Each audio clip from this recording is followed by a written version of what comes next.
un mensaje diferente. No, se necesita instruir a la iglesia, porque hay muchas iglesias, hay muchos ministerios que toman la cena del Señor gente que no está casada. Si usted no está casado, no lo tome, porque la Biblia dice que juicio acarrea para usted.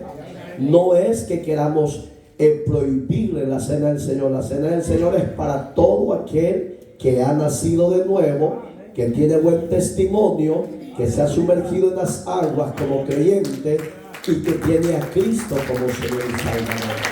Entonces, por esa necesidad, me veo en la necesidad y la urgencia de dar un estudio, no un tema libre, porque en un tema libre la cena del Señor es muy diferente. Pero hoy vamos a estudiar. Muchos dicen que Pablo fue el inventor de eso. No, Pablo no fue el inventor de la cena del Señor. Fue Jesucristo, la última noche que él iba a ser entregado en manos de pecadores. Hoy lo vamos a ver. Mateos 26. Dios bendiga a todos los de las redes sociales y que Dios bendiga a los que estamos acá. Dice la palabra de Dios 26 del libro de Mateos, Evangelio de Mateos. Mientras comían, tomó Jesús el pan y bendijo y lo partió. Y oiga, y dio a sus discípulos y dijo: tomad, comed, esto es mi cuerpo. Y tomando la copa y habiendo dado gracias, les dio diciendo: bebed de ella todos, porque esto es mi sangre del nuevo pacto, que por muchos es derramada para, oiga, ¿para qué servía? Léalo conmigo: para remisión de los pecados. Y os digo que desde ahora no beberéis más de este fruto de la vid hasta aquel día en que la beba de nuevo con vosotros en el reino de mi Padre. ¿De dónde estaba hablando Jesús? En la gloria eterna. Oramos, por favor. Soberano Dios que estás en los cielos, en esta hermosa y bendecida hora presento tu pueblo y lo presento mi vida, para que nos instruyas y nos administres a través de tu palabra, Señor. Danos esa gracia, esa sabiduría, esa dirección como siempre lo has hecho, eterno Dios, y de que a través de esta enseñanza podamos ser instruidos y que tu pueblo reciba conocimiento y sabiduría. En Cristo Jesús, sea usted ordenando lo que tiene que ordenar en su pueblo. Gracias le damos. La gloria le pertenece a usted por siempre. Amén y amén. Puede sentarse, por favor. Hermanos, hay dos ordenanzas establecidas en su palabra, y las dos ordenanzas son vigentes hasta el día de hoy. No podemos celebrar panes sin levaduras, fiestas solemnes de las trompetas, etcétera, porque esas ordenanzas fueron exclusividad del pueblo judío, de la fiesta de los 7 días, de los tabernáculos, etcétera. Eso es exclusividad para el pueblo de Israel. Pero a la iglesia, pero a la iglesia es usted, soy yo. Pero a la iglesia el Señor ordenó el bautismo y la cena del Señor. Eso es irrevocable, es vigente. Fíjese, primer punto del tema principal: la institución.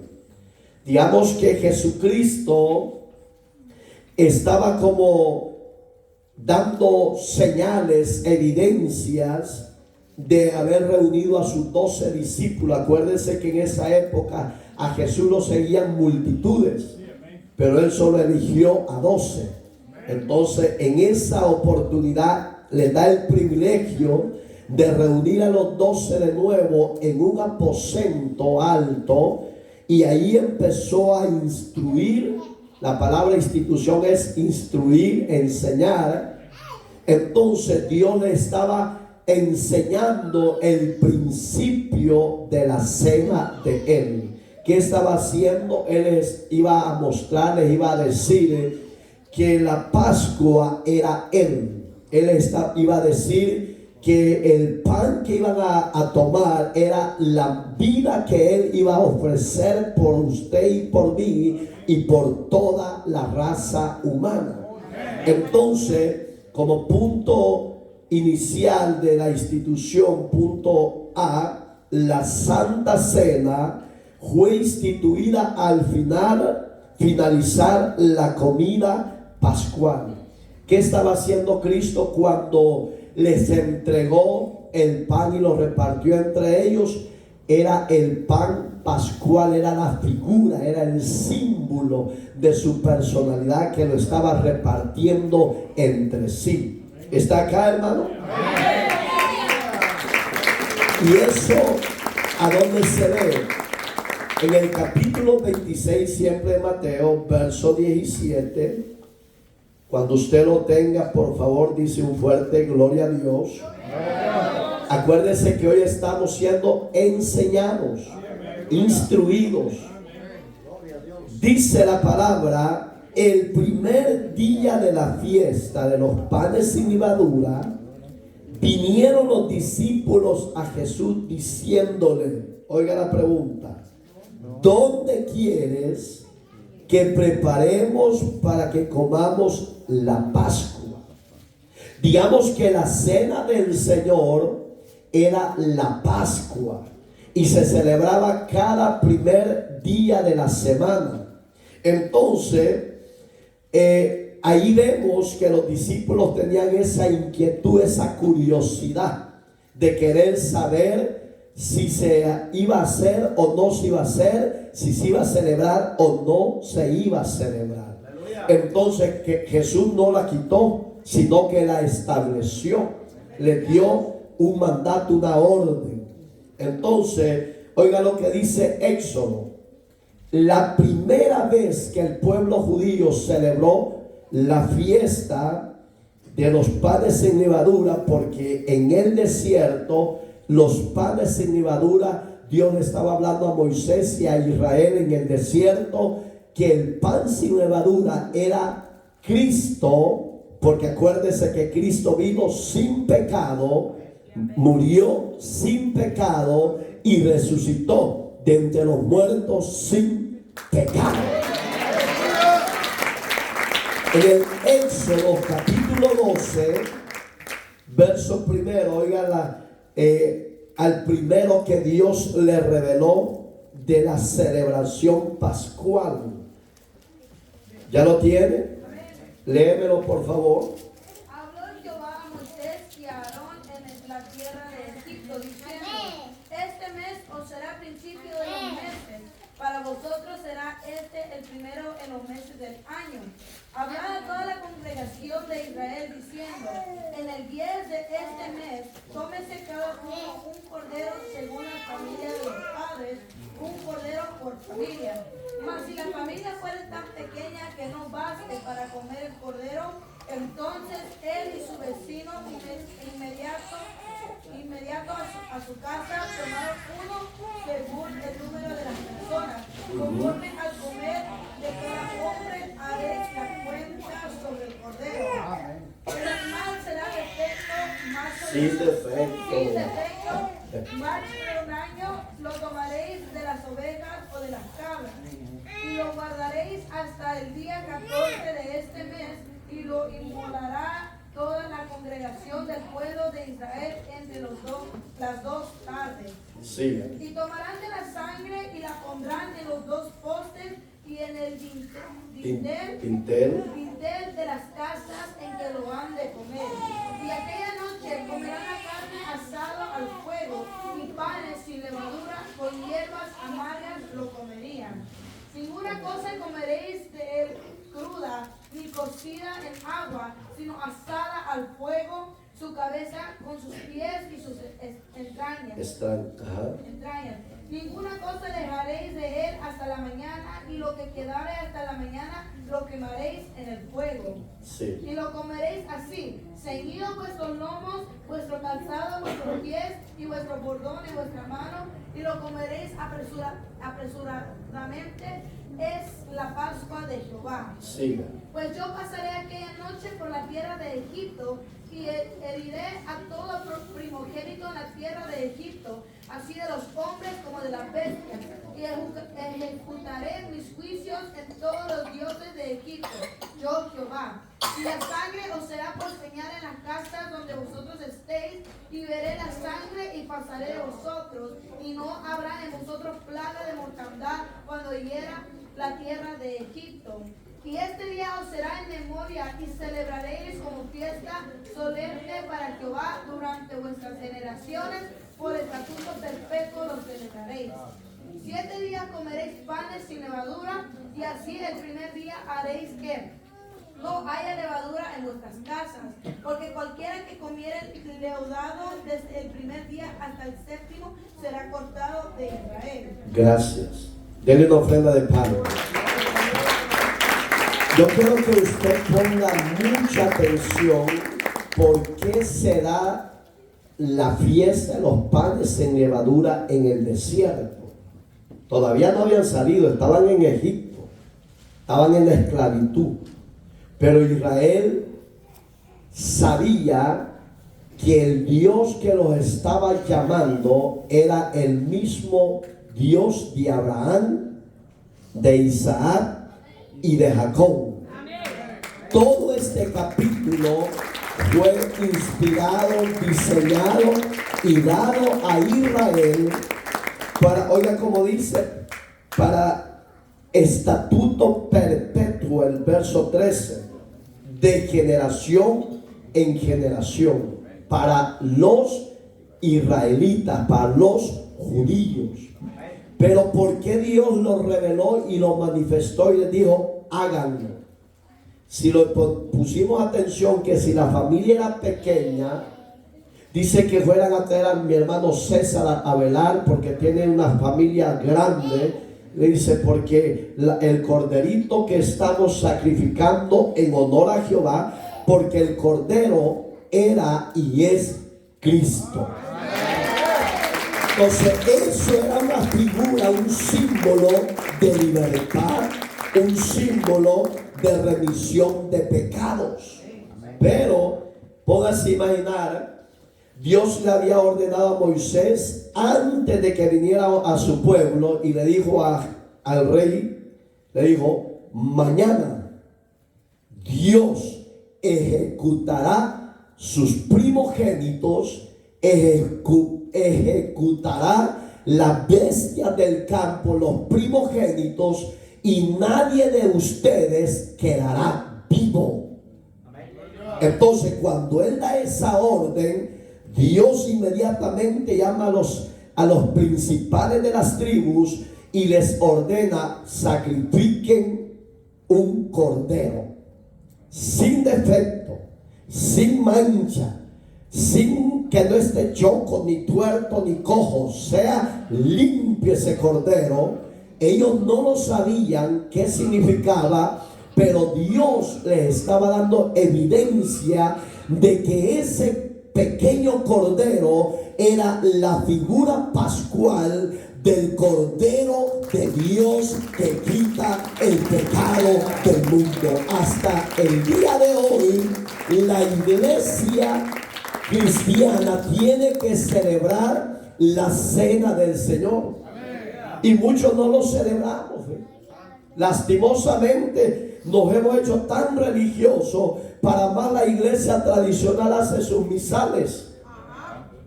De verdad, y en cada domingo ellos celebran la cena del Señor. En su ignorancia lo hacen, porque lo hacen bajo la idolatría. Pero usted y yo, como iglesia, como cuerpo de Cristo, como esa sangre que Él derramó, lo podemos celebrar todos los fines de semana, y no lo hacemos.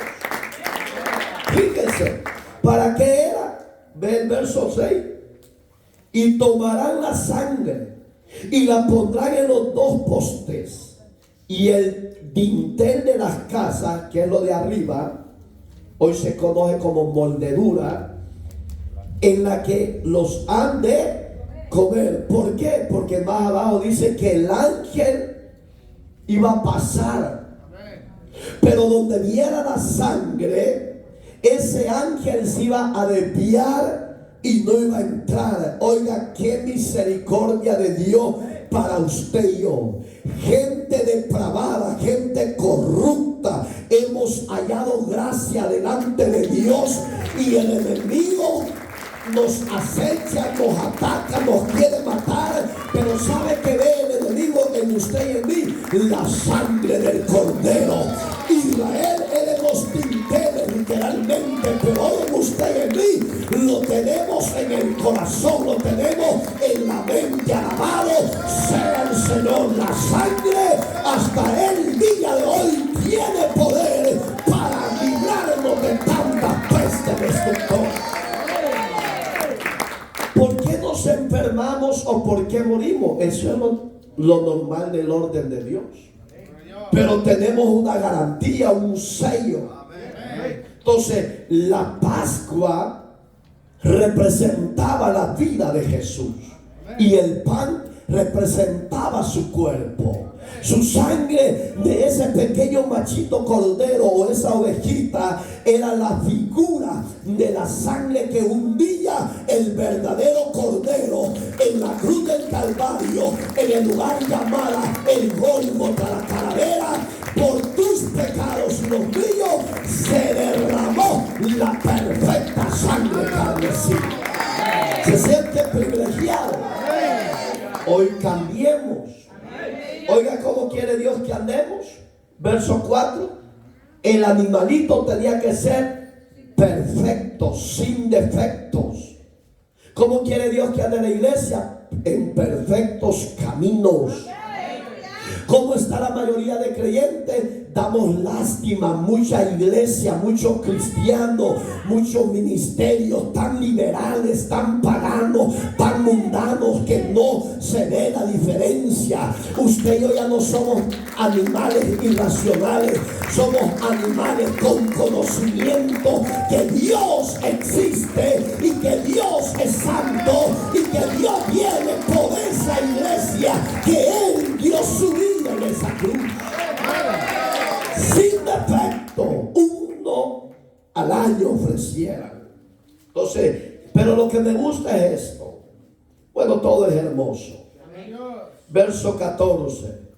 Y este día os será en memoria. ¿Qué decía Jesús? Cómanlo en memoria de mí. Digamos que nosotros tenemos que celebrar la cena del Señor primero sin defecto. ¿Qué es eso? Que no estemos empleitados, que no estemos con ira, que no estemos con celos, que no estemos con pecado. Hágase la idea de qué clase de pecado. Digamos que eso, Dios dio ese decreto, esa orden que iba a ser siempre en memoria de Él, como diciendo, como Pablo dice en Corintios, hasta que el Señor venga. Y lo celebraréis como fiesta, oiga, solemne. No es cualquier evento que vamos a hacer. Cuando usted venga y haya cena del Señor en este ministerio, usted guarde reverencia, porque oiga como dice, solemne. ¿Qué significa solemnidad? Un total silencio. Y cuando el que esté dirigiendo, dígale, dele gracias, abra sus labios y diga gracias, Señor, porque ¿a dónde estaría si tú no me hubieras llamado? Señor, ¿qué hubiera pasado si hubiera muerto en la cubeta, emborrachado, vomitado, etcétera? Es una fiesta solemne. El agradecido es el rinde a Dios adoración, rinde a Dios alabanza. ¿Por qué?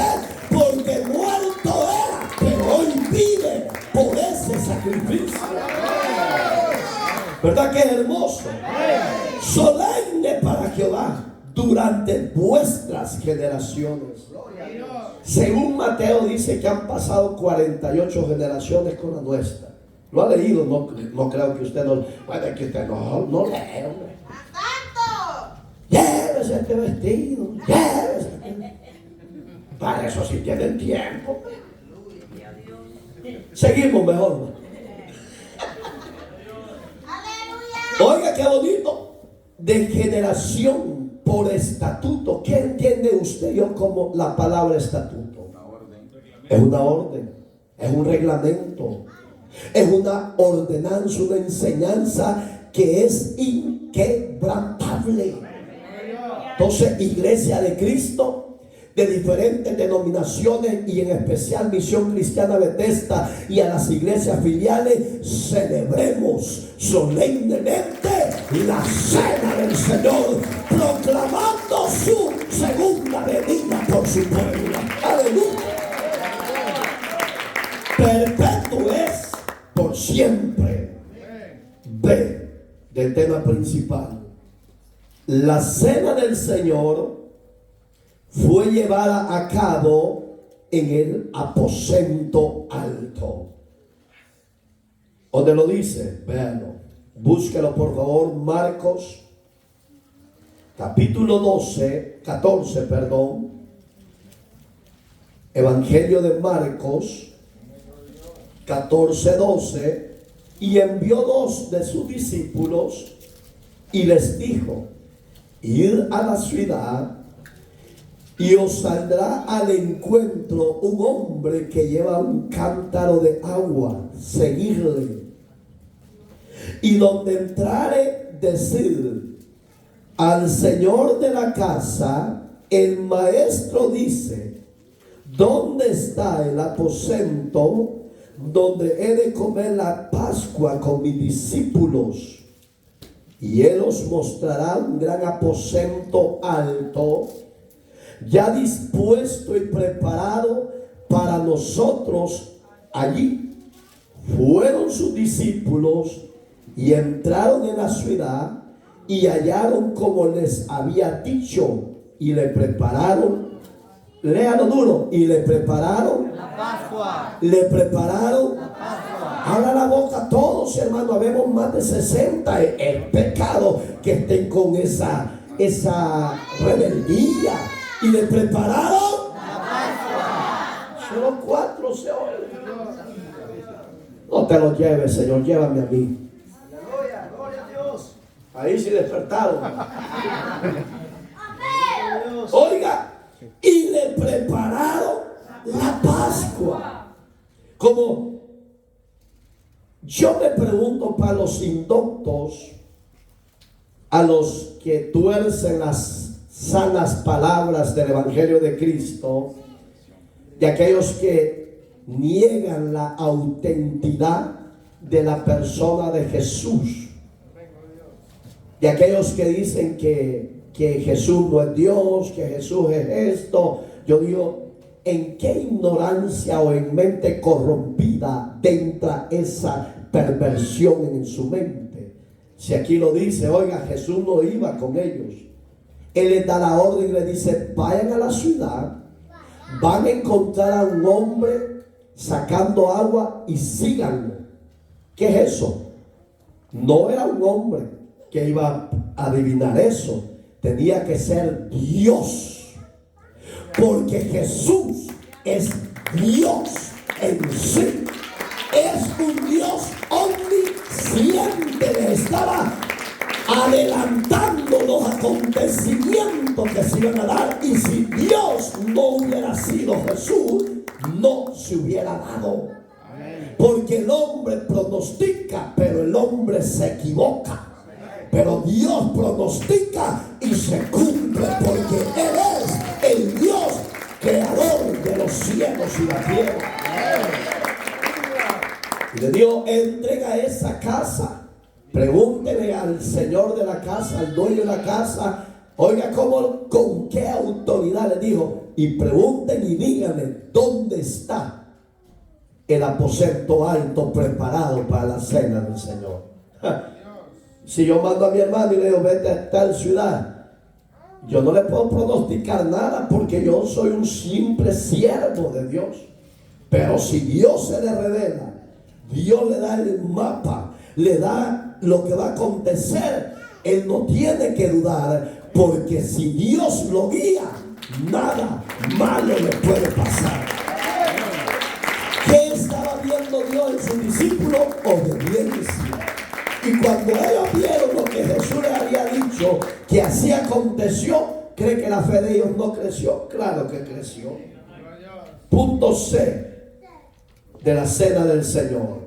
La Santa Cena tuvo lugar después que Judas, oiga qué ordenado fue Dios, salió del lugar. Porque no podía hacer la cena si ahí estaba el mismo diablo. Aquí no hay diablos ni diablas más. Sí, tengo que hacer esa pregunta. ¿Por qué le digo así? Porque ¿qué operaba en Judas? Era el diablo. Y Jesús lo dijo. Me dice, donde estuvimos hace mañana, el viernes 15, que fuimos a hacer donde los llevó el Señor, que ustedes estuvieron de fiesta con Jesús acá, que ella tenía esta imagen de San Juditas, y hasta le habían mandado la oración que se le eleva a San Juditas. Y yo le digo, hija, si Judas ya no estaba vivo, ¿cómo es que va a hacer milagros? Y aunque hubiera estado vivo, hija, el único que puede hacer milagros ni es María, la madre de Jesús, ni es José, ni los discípulos, es Cristo, el Señor, el que te oye, el que te guarda y el que te hace los milagros. No es San Judas Tadeo, no, hija, o sea, te un Iscariote, lo lleva el diablo. Eso es lo decirlo. Oiga, ¿dónde lo dice? Capítulo 26 de Mateo, verso 25. Entonces respondiendo Judas, el que le entregaba, dijo, ¿soy yo, maestro? Le dijo, tú lo has dicho. ¿Qué estaba haciendo Jesús? Él dio el mensaje. Oiga las palabras de Cristo. Él dijo, uno de vosotros me ha de entregar. Él no dijo, eres tú, Judas. No. Él quería que el culpable saliera del cofre. ¿Se acuerdan cuando los del LGBTQ, antes no se llamaba así, los gays, antes de que salían los famosos, se acuerdan que había muchos secretos en la mayoría de la sociedad y tenían miedo de decir yo soy esto? Pero solo se destapó don Ricky Martin y ahí todo el mundo se destapó. ¿Por qué? Porque tenía que usar el enemigo a uno para que todos salieran de la caja de Pandora. Entonces, ¿qué hizo Cristo? Él dio la palabra. Uno de los que estamos acá reunidos dijo, me ha de entregar.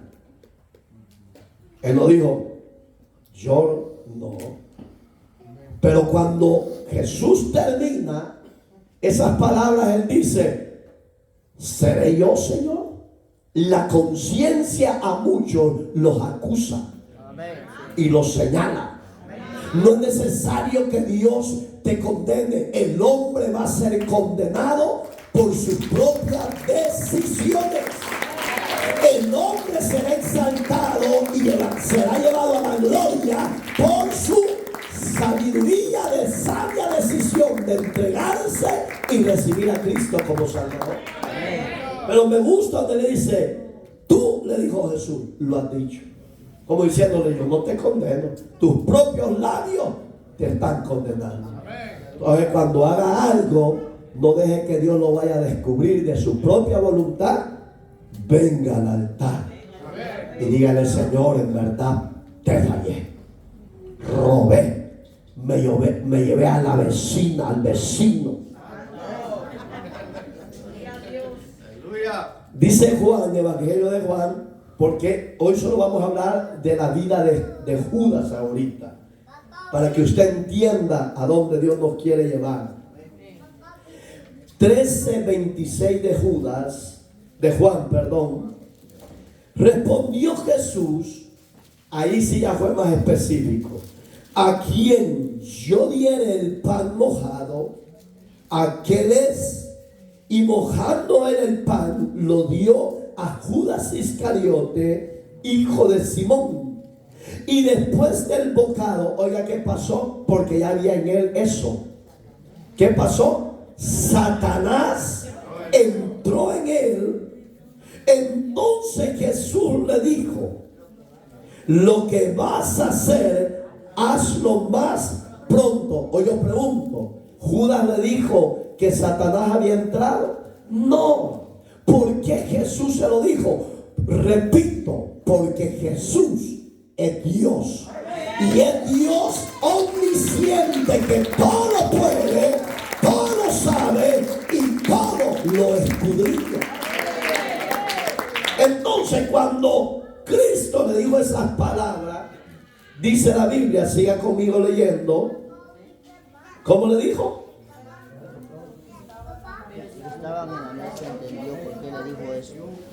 Siga. Porque algunos pensaban, pues, que Judas tenía la bolsa que Jesús le decía: Compra lo que necesitamos para la fiesta o que diese algo a los pobres. Pues quédese ahí un momento. Digamos, los demás discípulos usaron lo lógico. Volteen a ver, por favor. Yo quiero, mire, usaron la lógica, lo lógico. Han de haber dicho: oh, es que Cristo le dijo así porque Él es el que recoge la ofrenda. Cuando usted recoge la ofrenda, no se eche nada a su bolsa, porque no es suyo, es para la obra. Y lo que entra a las arcas de Dios no es para las necesidades del pueblo ni para los pastores, es para bendecir la obra de Dios. Si usted dice: pastor, este cheque es para usted, yo gozoso, eso ya no es para mí, no me reclame que lo ponga allá, porque a mí me lo dieron. Pero oiga, dice que ellos pensaron que porque era el recaudador de las ofrendas, porque ellos vieron que los cultos de Jesús se ponían preciosos, hermano. Donde se oye el tiempo de ofrendar, y andaba Juditas ahí.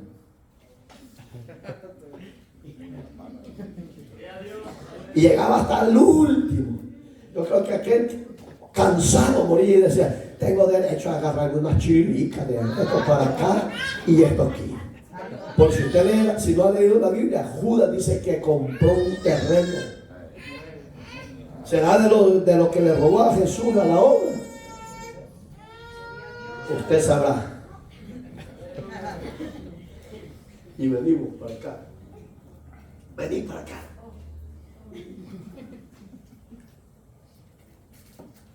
¿Ok?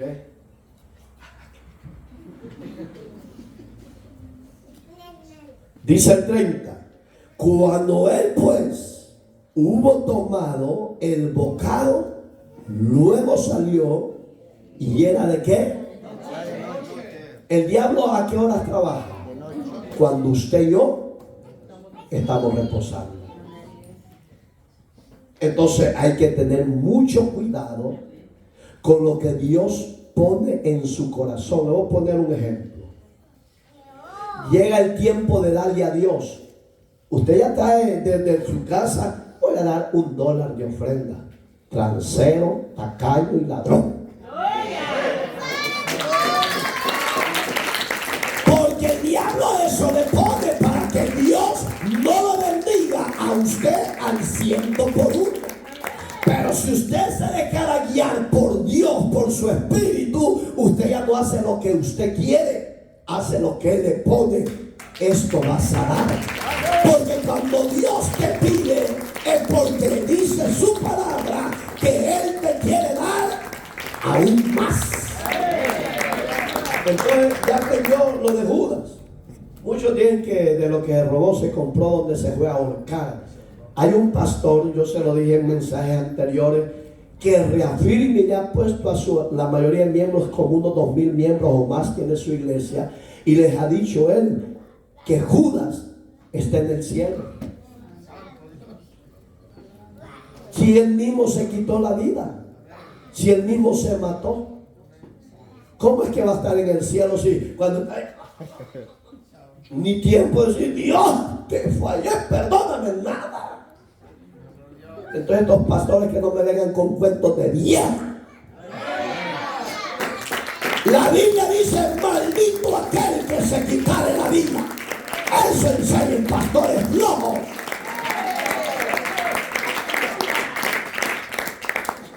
No le doy hoy el nombre porque, pobrecito. Y son licenciados en teología. La mucha letra los envaneció, los embruteció. Segundo punto. ¿Cuál es el primer punto que hemos tocado del tema principal de la cena del Señor? No está aquí, ¿no? Es que usted no está aquí. Pues pongan cara de vivos. Oiga, después que ella instaló, enseñó y constituyó la cena, lo hizo después de Judas, ¿sí o no? Porque no le había dado, a Judas no le dio ni el vino, solo dije que le dio el pan.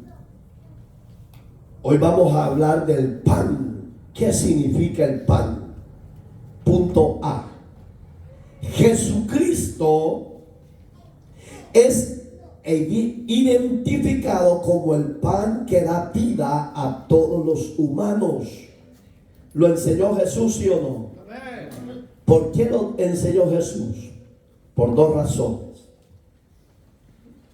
Es un tema muy contradictorio, porque hubieron sacerdotes de la iglesia tradicional siglos muy atrás que enseñaron que ellos tenían la facultad y que el pan que ellos ponían en los labios de los filigreses se convertía en carne automáticamente.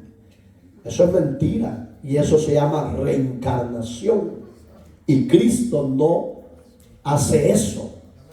Era una figura, un símbolo, el pan de su cuerpo físico, no reencarnación. Porque yo no he comido a Cristo, sino que lo que hemos comido es su palabra, y en su palabra, que es el pan que descendió del cielo, entra al corazón del hombre y de la mujer, y automáticamente somos lo que hoy somos, la iglesia del cuerpo de Cristo. Pero ¿a dónde lo enseña Jesús? Busque Juan 6:35. Dice la palabra de Dios: y Jesús les dijo, ponga atención, yo soy el pan de vida. El que a mí viene nunca tendrá hambre. Jesús les dijo, yo soy el pan de vida. El que viene a mí nunca tendrá hambre, y el que en mí cree nunca tendrá sed jamás. ¿Qué estaba diciendo el Señor?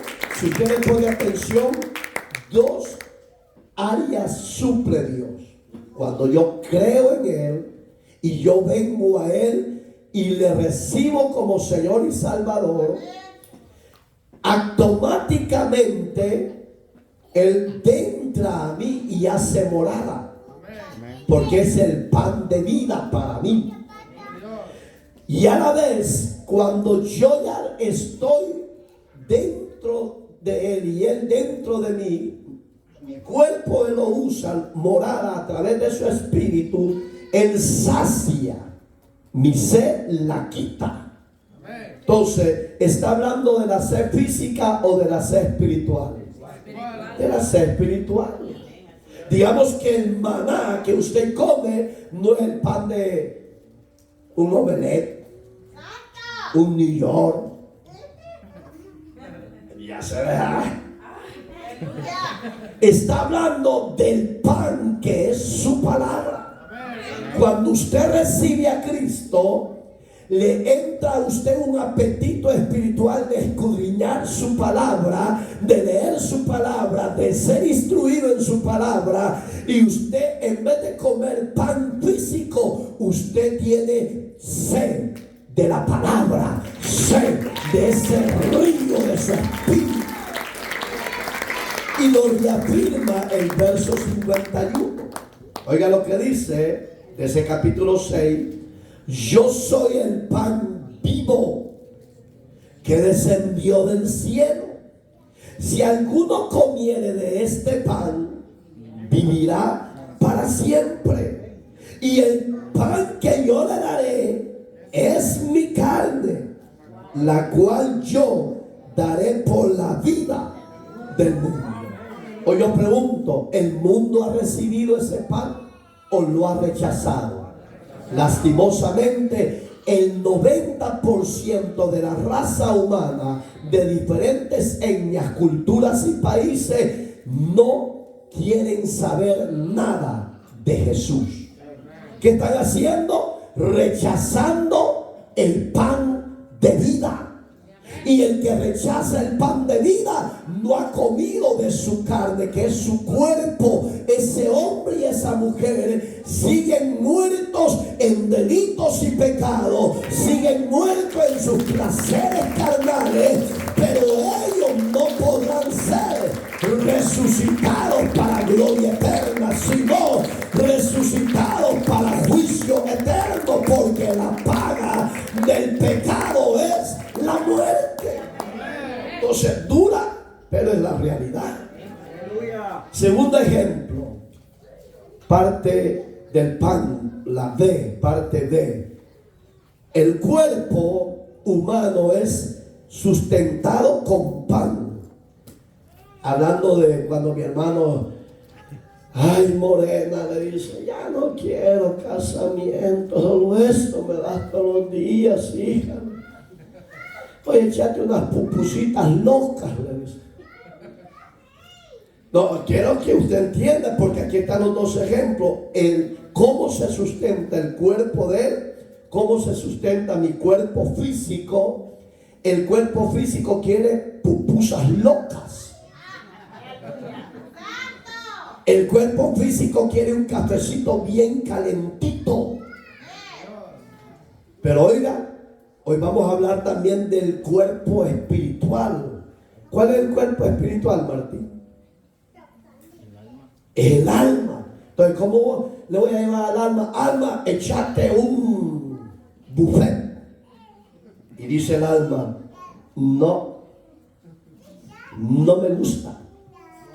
Comete la alma, porque te va a sustentar este gran banquete de comida. Y el alma dice, no es para mí, porque todo tiene su orden. El cuerpo físico se alimenta de eso, pero el alma se sustenta con la palabra viva de Dios, que nos hace vigorosos, nos hace fuertes y nos hace saludables. Cristo dijo, el que a mí viene, yo no le echo fuera. Digamos que la invitación de Cristo es para todo ser humano. Entonces, ¿a dónde lo habla? Ve a Juan 6:57. Alguien lo lee duro, por favor. Como me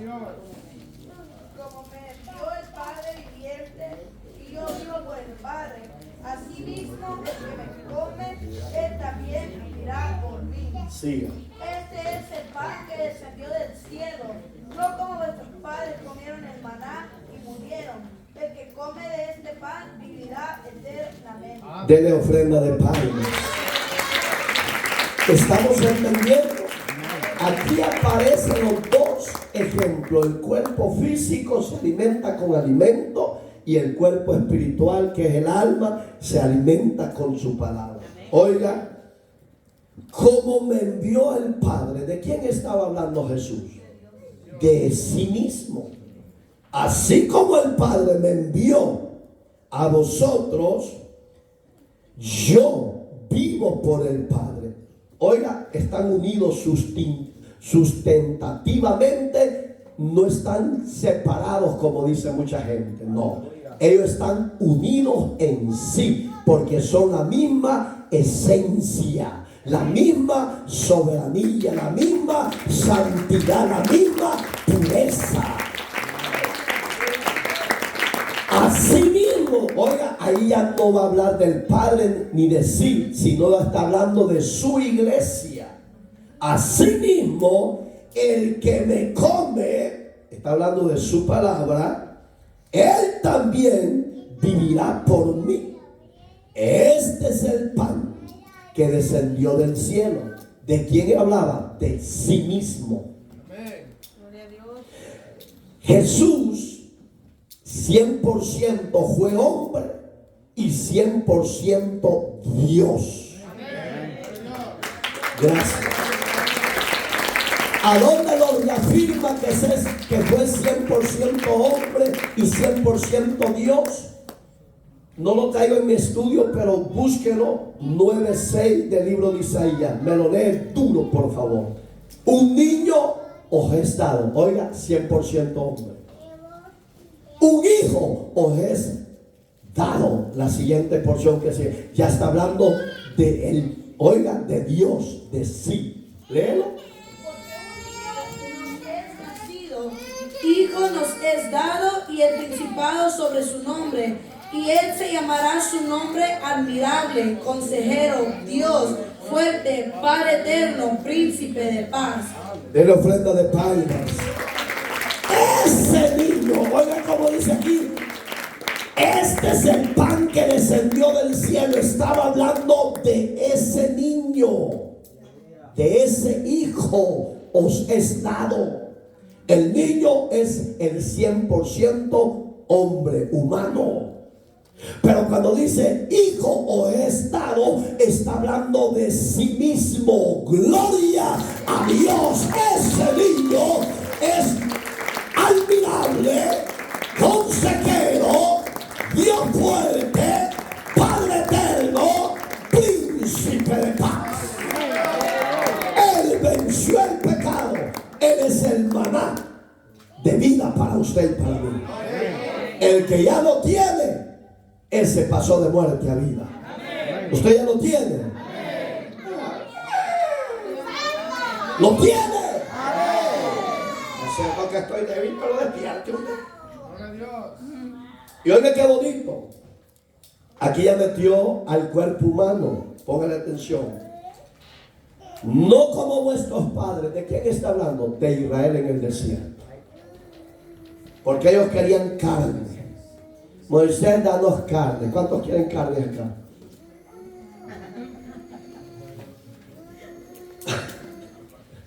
Amén. No como vuestros padres que comieron el maná.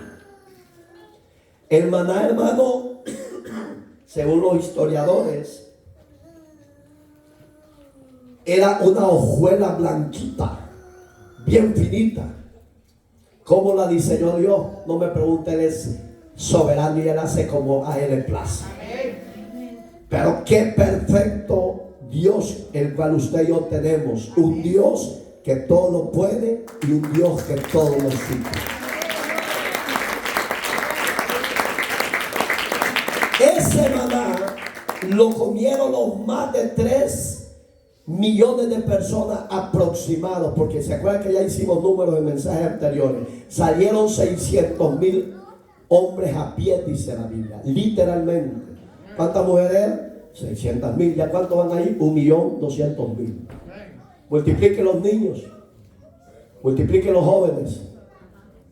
Aproximadamente, no le estoy diciendo así es un aproximado. Aproximadamente entre 2 a 3 millones de personas venían Moisés guiando a esos rebeldes de ellos en Israel.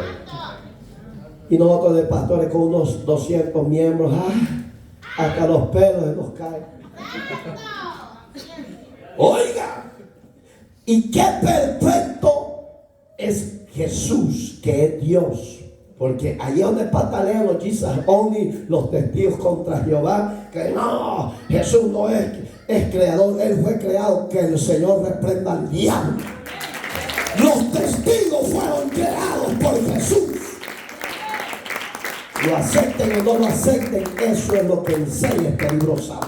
Amén. Y aquí lo está diciendo. ¿Por qué cree que Dios lo remontó hasta el principio cuando venían en el desierto? Porque oiga como dice, vuestros padres comieron el maná. ¿Y qué dice? Murieron. ¿Por qué murieron? Porque comieron del pan físico. Usted y yo un día vamos a morir, pero tenemos la promesa que si vivimos para Cristo, moriremos con Cristo y resucitaremos con Cristo. ¿Por qué? Porque ya no comimos solo el maná físico, sino que también hemos comido el pan que descendió del cielo. Alabado sea el Señor. Y el que come de este pan vivirá eternamente. Oiga cómo hace los cambios rápidos Jesús. Primero mete el maná físico, pero después pone su personalidad, el pan que descendió, que es Él. El que me coma a mí, digo, ese tiene vida eterna. ¿Usted la tiene? No le echa de ver mucho, ¿ve que? Los de atrás no tienen ese maná. Vladimir, me ha pedido cosas a ti, hijo. No, es que este apolítico hoy te has convertido a Cristo. Pues, pero es que yo creo que me craneé,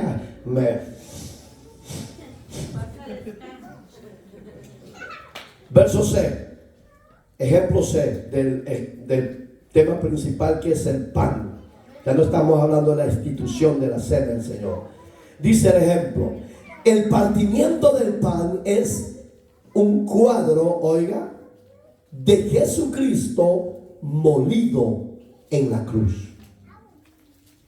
El partimiento del pan es un cuadro, es una figura, un símbolo, para que usted vaya entendiendo, que estaba refiriéndose al cuerpo y a la vida de Jesucristo, que por tus pecados y los míos, Él iba a ser traspasado y molido. ¿A dónde lo dice? No viene en el tema, pero lo apunta para que lo estudie, para avanzar. Isaías 53, versos 4 y 5. Dice que fue molido por nuestros pecados. Amén. Pero, oiga las palabras de Cristo. Mateo 26, verso 26. Y mientras comían, tomó Jesús, Mateo 26, 26, búsquelo por favor.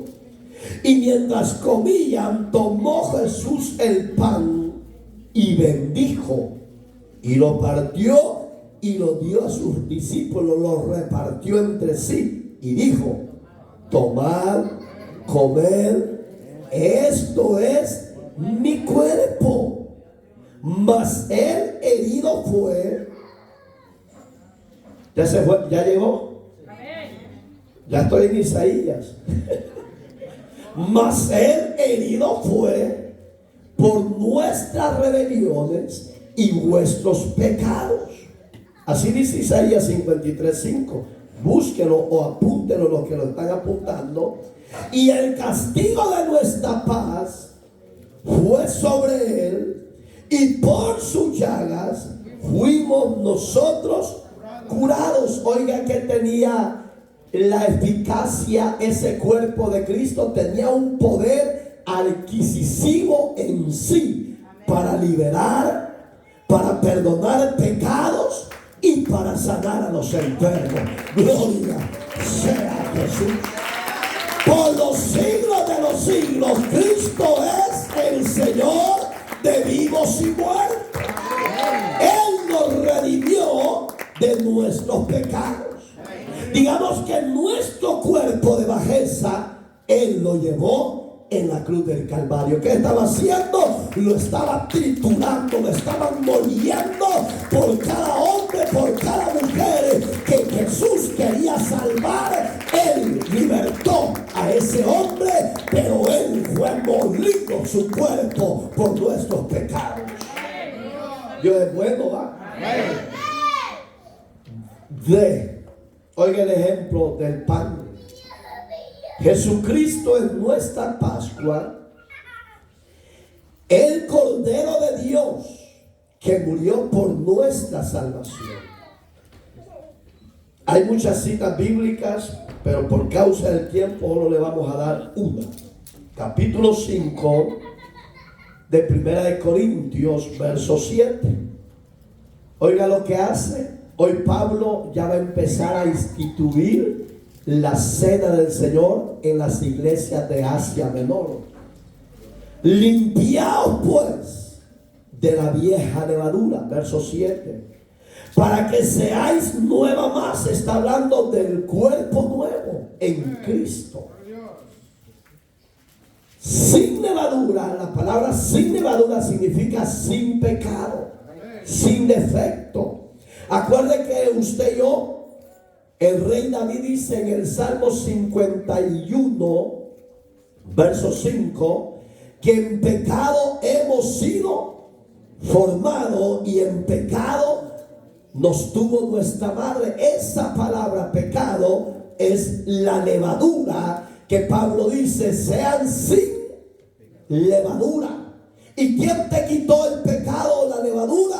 La sangre que el Cordero de Dios derramó en la cruz del Calvario. Entonces esa sangre nos ha limpiado toda clase de levadura, toda clase de pecado, como sois, porque nuestra Pascua, oiga qué lindo, que es Cristo. Cuando empezó el judaizante, usted conoce, tiene conocimiento, cuando se expandió los centroamericanos, suramericanos, de donde sea, y decía yo soy judío, yo soy judío. Hubo un pastor, Manuel se llama, de la ciudad de Osnar. Él decía que Jesús era un caballo, que abusivo el hombre, ¿va? No tienen temor para hablar con Dios, de tan sabios que se creen. Oiga lo que es Cristo para usted y para mí. Jesús el Señor significa Salvador, y Cristo significa el ungido, el redentor, el Salvador de los hombres. No puede ser un caballo, porque eres Dios sobre todas las cosas. Oigan que decía Pablo que era esa Pascua, que es Cristo, ya fue sacrificado por nosotros. Digamos que en Cristo hay salvación y limpieza de pecado. Entonces, la parte de ella la entendió. Jesucristo es nuestra Pascua. Él es el Cordero de Dios. No hay otro. Usted quiere ser salvo, no puede irse por el Papa, no puede irse por un sacerdote, no puede irse por un pastor principal de X concilio, no puede irse por María, ni por José, ni por ninguno de los apóstoles, porque el único que murió por usted y por mí es Cristo, el Cordero Pascual por toda la eternidad. Tercer punto del tema principal de la cena del Señor. Ahorita, si usted ha visto, no hemos tocado las prohibiciones, pero aquí viene. ¿Por qué? Porque no se puede tomar a la carrera. Hay iglesias, yo he conocido iglesias donde yo estaba de evangelista. Si había un grupito que no llegaron a la cena del Señor, el siguiente servicio se le estaban teniendo y se la daban. La cena no es así, pastores. No sea desordenado, no sea chueco, hombre. Ay, decía, pobrecito, no vino, aquí está la cena, pase. No, el que no llegó, se lo llevó el tigre. Porque la bendición es para el que está presente el día de la celebración de la cena del Señor. No va a venir usted, pastor, no va a venir, me la dan mañana, vaya a ser el día. Pero los pastores así, no, hombre. Y se llamará Camino de Santidad. Ahí estaba yo de evangelista y allá es casi así. Y cuando era el día de celebrar y no llegaba la mayoría, el siguiente servicio le estaban dando. No, señores, si lo de Dios es ordenado, no es chueco. El chueco es el hombre, pero Dios es ordenado. Tercer punto, el vino. ¿Qué representa el vino? Oiga, el vino representa la sangre de Cristo derramada en la cruz del Calvario. El vino representa la sangre de Cristo derramada en la cruz del Calvario. Hebreos dice que sin derramamiento de sangre no hay remisión de pecado. Entonces el verdadero cordero tenía que ser traspasado y su sangre corriera para que usted y yo hoy seamos limpios de toda clase de pecado. Alabado sea Dios. Dice el verso 27 del capítulo 26 de Mateo: tomando la copa. Oiga lo que era el vino. La copa era una figura donde iba a ser recibiendo la sangre, que era el vino, y habiendo dado gracias, les dio diciendo: beber de ella todos, porque esto es mi sangre del nuevo pacto, que por muchos es derramada para remisión. Oiga, ¿para qué era? Léalo conmigo duro. Para remisión.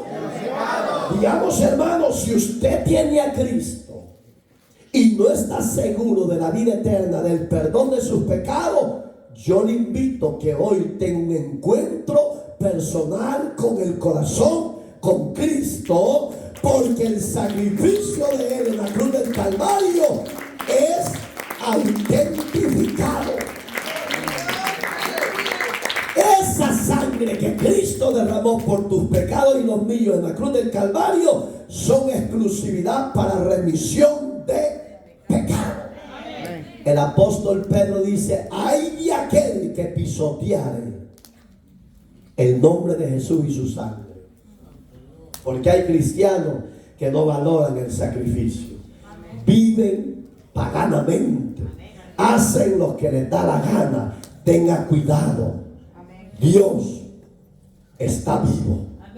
Y Él todo lo ve, y todo lo oye, y todo lo sabe. Dice el segundo ejemplo del tema principal del punto 3 del vino. Cristo derramó su sangre en la cruz. Oiga, ¿para qué? Para lograr nuestra redención. Digamos que si Cristo no hubiera muerto por usted y por mí, nadie hoy en día sería salvo. Nadie sería salvo si el Hijo de Dios, el Cordero Pascual, no hubiera muerto por usted y por mí. Nadie sería salvo. Entonces sí tendría lógica lo que dice el Papa Francisco, que todos somos hijos de Dios y que todos vamos al cielo. Pero esos dichos de él no tienen validez, porque hubo uno que dio su vida en la cruz del Calvario. Por eso no tiene validez, porque ese Cordero Pascual, que es Jesús, el que murió en la cruz, está vivo. Y Él pagó por tus pecados y los míos. Por eso dije, si no hubiera muerto Cristo, tenía lógica lo que dice don Francisco. Pero no tiene lógica, porque el sacrificio al que usted y yo servimos y le hemos seguido hasta hoy, Él es el verdadero vicario, el verdadero Cordero de Dios inmaculado. Él es el verdadero hasta hoy. ¿Para qué sirvió ese sacrificio, el derramar esa sangre? Para nuestra redención. ¿Qué redención? Nuestra salvación. ¿Cuántos salvos hay acá? Allá atrás de yo no, él la lleva el tigre. Primera de Pedro, capítulo 1, verso 18. Sabiendo que fuiste rescatados de vuestra vana manera de vivir. Oiga que dice Pedro: la cual recibisteis de vuestros padres, no con cosas corruptibles como oro, plata, sino con la sangre preciosa de Cristo. Oiga qué lindo. Como de un cordero sin mancha y sin contaminación. ¿Qué dice Hebreos? Váyase a Hebreo. Ahí está el sello de lo que usted y yo estamos recibiendo hoy. La figura del vino, que es su sangre. ¿Ya lo tiene? 9:22. Y casi todo es purificado según la ley, con sangre y sin derramamiento de sangre. Oiga, ¿qué pasaba? No se hacía remisión. En otras palabras, si no había sangre derramada, no se podía limpiar y perdonar los pecados de aquella persona. ¡Gloria a Dios! Te amo, Jesús, por ser mi Dios, mi Señor y mi Salvador. Lindo y hermoso eres. Gracias. Hermoso, ¿va? Parte C. Oiga, hablar de la sangre es bien amplio. Señor. Sí. Tenemos 8 horas todavía. Para las que no vienen ni los domingos ni los lunes, cristianos religiosos. No sea religioso, se puede quedar. Y eso es para todas las iglesias que nos están viendo, porque a mí me siguen mucho, quizás porque les caigo mal, pero me siguen. Porque saben que aquí enseñamos y sostenemos la verdad de Cristo. C. La sangre es el medio, oiga, establecido por Dios. No hay otro medio. Aquí no es lo que los hombres quieran establecer. Lo que se respete y lo que se tiene que obedecer es lo que Dios ha establecido. Su sangre de su Hijo es para la expiación de nuestros pecados. Hermoso. O imaginar los que son bien bendecidos, así como el diácono que está aquí, lo compró su sangre, como la diaconisa ahí, bien beautiful. Fíjese, a los flaquitos fue poquita la sangre que echó Jesús, porque este palito dijo, ahora con una gotita. Pero a los que son bendecidos le echó más de 7 gotas. Por el que dice, con tu, una gota, y hasta que cuando le canta. Seguimos. 28, Mateo 26:28, dice que por su sangre Él expió nuestros pecados. ¿Qué significa expiación? Quitar. Para Dios ya nos ve sin pecado, porque guardamos su palabra y nos guardamos para Él.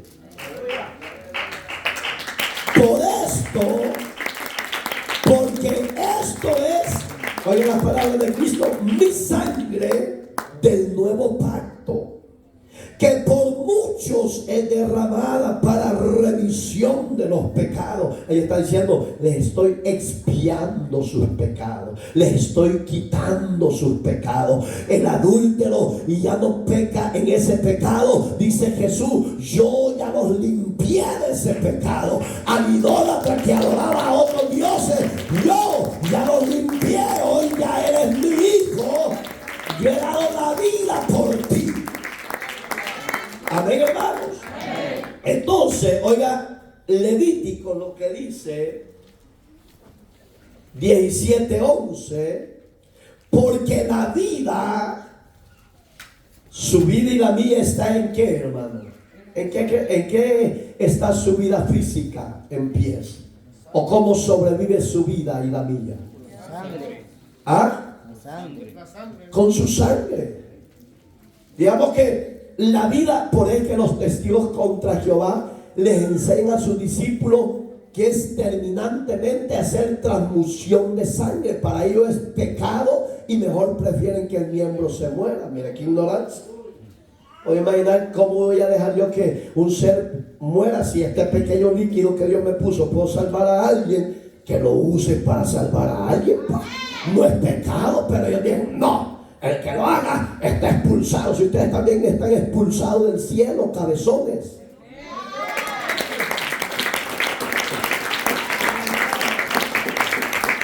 Ustedes, para necesitan a Jesús como Señor y Salvador de su vida. Si no lo reciben, es tu ley lo que están haciendo.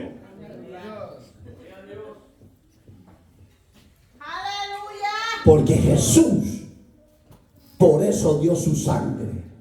Y si Él hubiera estado en contra de ese derramamiento de su sangre, Él no la da por usted y por mí. Si Él lo hizo, ¿por qué yo no puedo prestar el líquido que da vida al que lo necesite? Porque la vida de la carne está en la sangre. Y yo os la he dado. Oiga lo que dijo Jehová. Y yo os la he dado para hacer expiación, para quitar tus pecados sobre el altar por vuestras almas, y la misma sangre hará expiación por las que, hermanos, testigos. ¿Qué pasó, brothers, sisters? ¿Por qué dejaron que el diablo los engañara?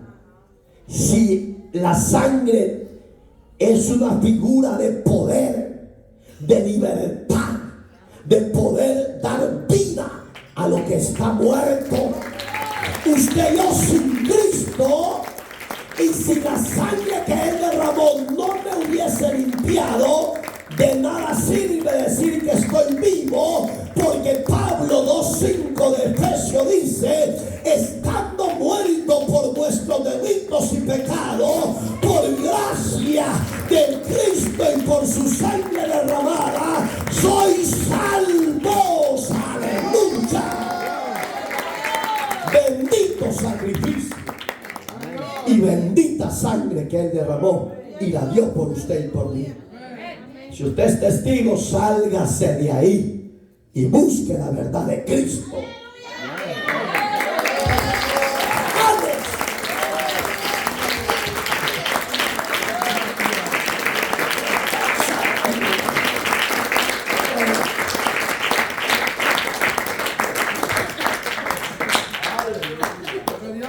Sí, hermano.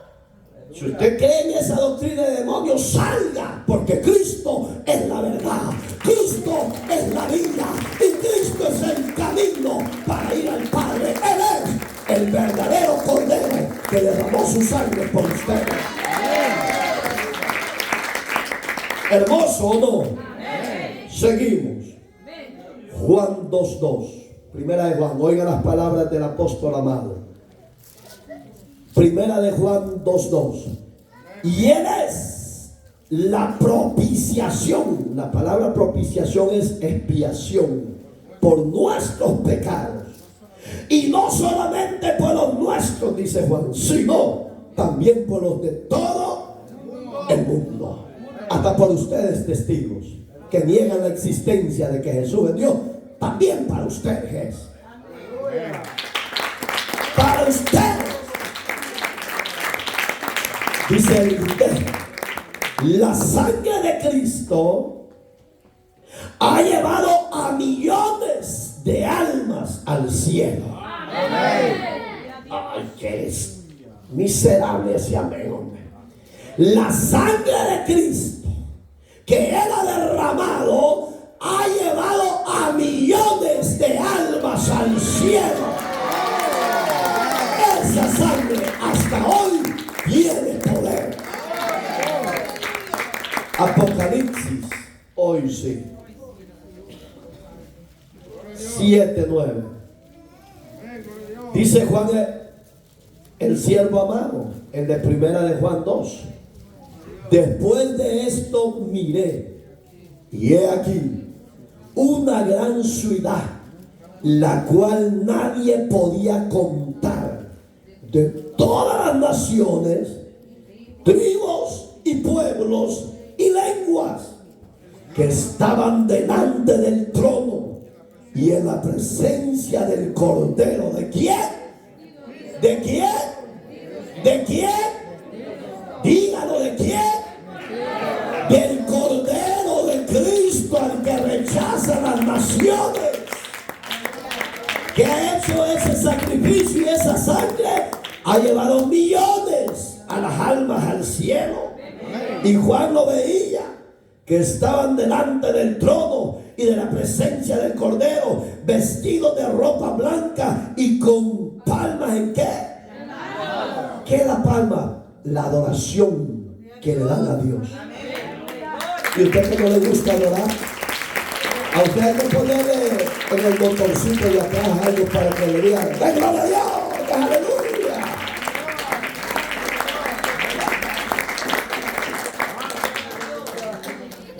Y porque hay uno que habla con el motorcito atrás van a...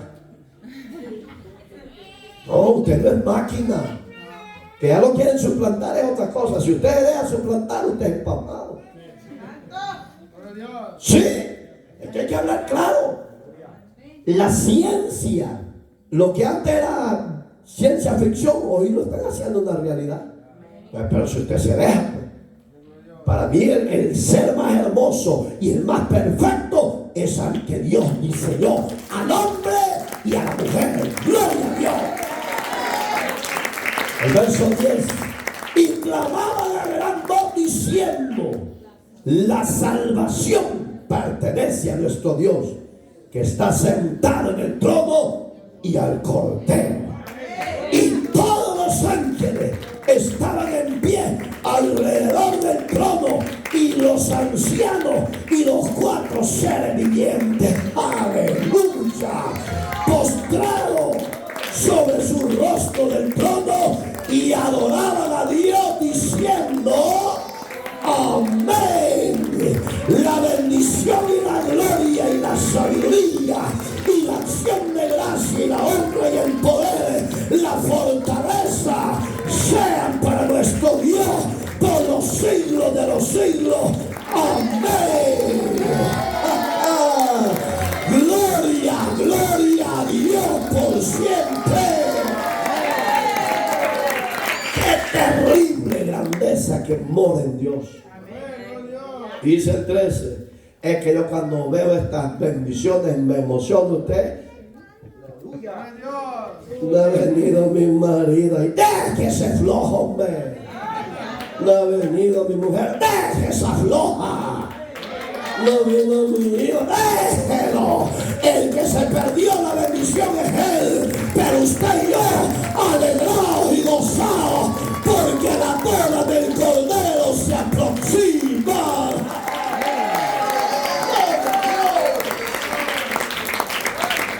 Es hermoso ser pueblo de Dios, ¿sí o no? Lindo. Verso 13. Y ya nos vamos a comer. Entonces los ancianos habló diciéndome: estos que están vestidos de ropas blancas, ¿quiénes son y de dónde han venido? Oiga, yo le dije: Señor, tú lo sabes. Y él me dijo: estos son los que han salido. Allí es donde está la confusión. Quiero que se detenga un ratito. Por eso que hay muchos ministerios, muchos pastores, muchos que dicen ser profetas, apóstoles. Dicen que la iglesia pasará la gran tribulación, pero estos ya son los que se quedaron y entraron por gracia al periodo del milenio. Si usted se queda, usted es libre, quédese. Pero si usted quiere volar antes de la gran tribulación, vivamos en obediencia, en santidad y en pureza, porque Dios honra a los que le honran. Pero si usted se quiere quedar en la tribulación, quédese, mi amigo, quédese, mi hermano. Usted quédese. Pero si aquí es flojo, hoy que hay gracia, ¿cómo va a caminar cuando haya persecución? Es mentira. Pero quédese. Después me hace los honores cuando me ve a mí que venga con Cristo. Porque la Biblia dice que yo vendré con Cristo a reinar la tierra. Y eso donde lo dice otro tema. Espérese, cabezón. ¿Está conmigo? Y yo le dije: Vamos a repetir de nuevo porque está precioso, hermano. Señor, tú lo sabes. ¿Lo sabe Dios, sí o no? Él lo sabe todo. Y Él me dijo, estos son los que han salido de la gran tribulación y han lavado sus ropas y las han emblanquecido. Oiga lo que era el vino, la figura que era la sangre. ¿De quién?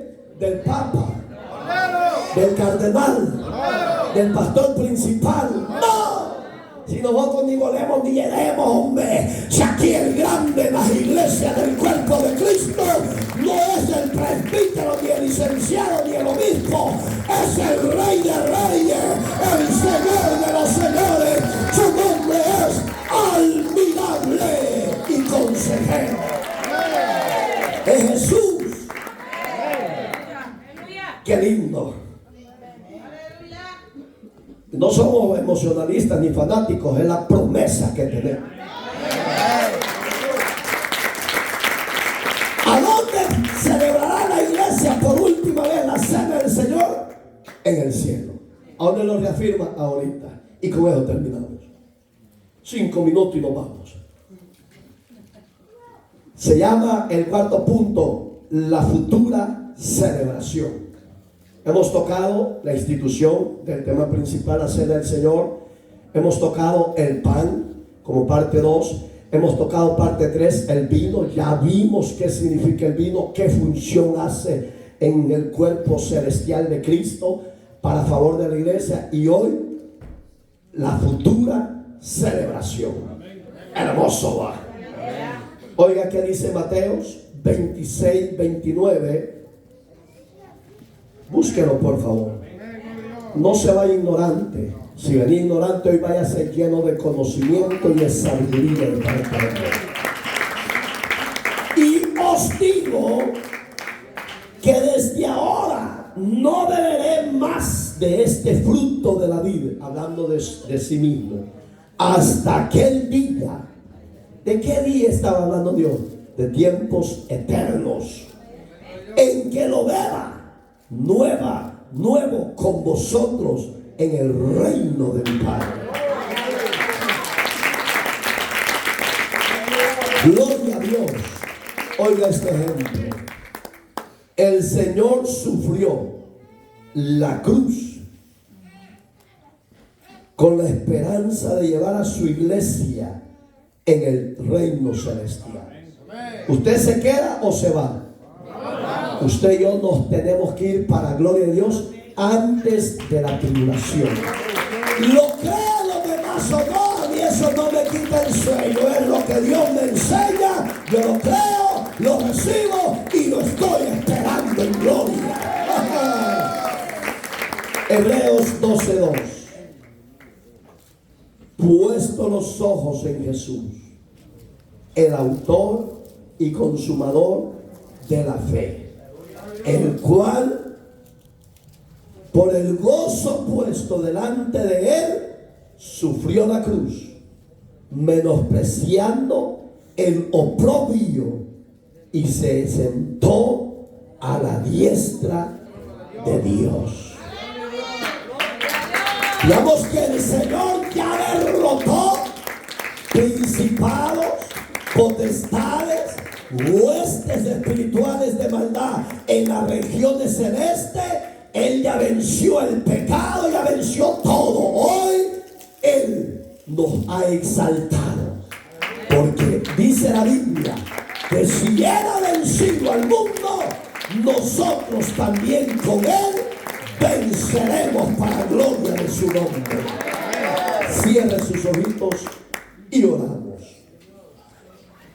Amado Dios que estás en los cielos, hermoso y bello estudio de tu palabra, que los de las redes sociales, tu Espíritu Santo se encargue de administrarlos, de transformarlos, de cambiarlos, y a los presentes de igual manera, que adquiramos cada día sabiduría y conocimiento, que tus siervos y tus siervas podamos ser hombres y mujeres capaces para definirse sostener y defender la fe que hemos recibido. Señor, bendícenos a través de tu palabra. Ayúdanos a todos los que estamos reunidos, porque esperamos esa gloriosa cena celestial en el reino del Padre. Señor, santifícanos cada día y enséñanos a vivir tu palabra. En Cristo, Señor nuestro, oh Dios, te lo pedimos y te damos gracias. Dele gracias, iglesia. Dele gracias. Dele ofrenda de palmas, pero también abra su boca y dele gracias. Porque mire lo que ha hecho Dios con usted y conmigo. Él cambió nuestro lamento y lo convirtió de gozo y alegría. Hoy somos propiedad de Cristo, bendecidos. Gracias, Jesús. Gracias. Llévese la gloria por siempre. Amén y amén. Dios nos bendiga a todos.